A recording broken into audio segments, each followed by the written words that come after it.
Hello friends, क्या हाल आप लोगों के। तो कई भाई लोगों के कमेंट आ रहे हैं। तो उनमें से एक भाई का कमेंट ये आया हुआ है कि जो पार्गोस कंपनी का है उसकी डीलरशिप कैसे लेते हैं। तो मैं फिर फ्रेंड बता दूं आपको कि डीलरशिप लेना कोई बड़ा काम नहीं है।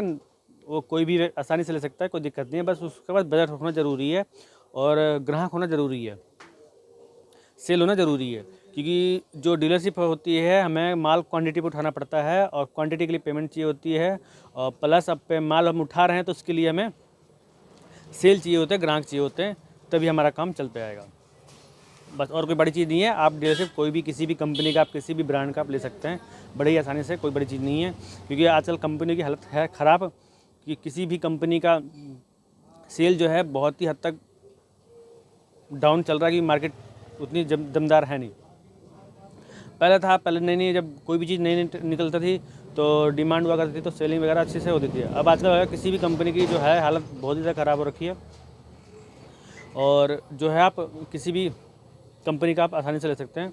बस आपके पास जीएसटी नंबर और अपने जो बिल का, जो आपका कमर्शियल मीटर का वो होना चाहिए, एड्रेस प्रूफ का बिल, और कुछ नहीं ज़्यादा वो नहीं होता। और करंट अकाउंट का होना चाहिए। कैंसिल चेक दे दो, आप आसानी से बन जाओ, कोई बड़ी चीज़ नहीं है उसका डीलरशिप लेना। तो यही सब है। तो आप बड़ी आसानी से लेते हैं। बस दो चीज़ होना बहुत ज़्यादा ज़रूरी है, एक होता है क्वांटिटी और एक होता है सेलिंग। दो चीज़ होना बहुत ज़रूरी है। तो आप किसी भी कंपनी का डीलरशिप ले सकते हैं बड़ी ही आसानी से।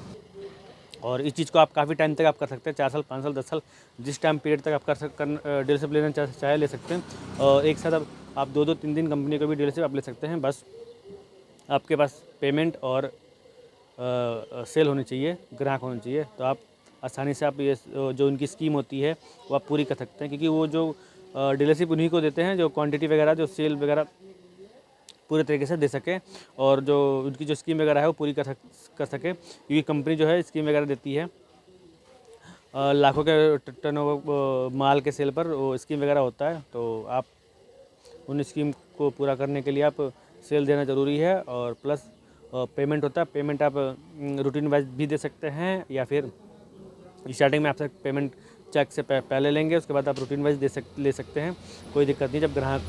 जब कंपनी को भरोसा होता है आप लोग काउंटर पे, दुकानदार पे, तो आपको वो धीरे धीरे उधार देना चालू कर देते हैं। तो आपको पहले आपको कंपनी को उसको विश्वास दिखाना पड़ेगा।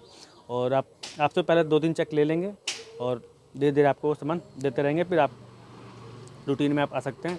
और अगर आपके पास सेलिंग अच्छी है तो आपसे कंपनी अच्छा ऑफ़र भी देती है, और प्लस रेट भी सबको अच्छा लगाती है। क्योंकि जितना ज़्यादा सेल होगा उतनी ज़्यादा क्वांटिटी आप कंपनी से मांगोगे, जाहिर सी बात है जब क्वांटिटी मांगोगे तो आप रेट के लिए लड़ सकते हो। तो आसानी से कंपनी जो है आपको रेट भी तोड़ कर दे सकती है। और पेमेंट भी कोई बात नहीं, आप जितनी ज़्यादा फास्ट देंगे पेमेंट उतना ही आपका ही प्रॉफिट है।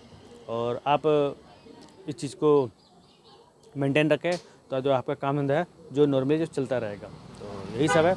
और भी कैसी भी जानकारी आपको चाहिए तो आप मुझसे कमेंट कर सकते, पूछ सकते हैं, कोई दिक्कत नहीं है। तो आज के लिए बस इतना ही। नमस्कार।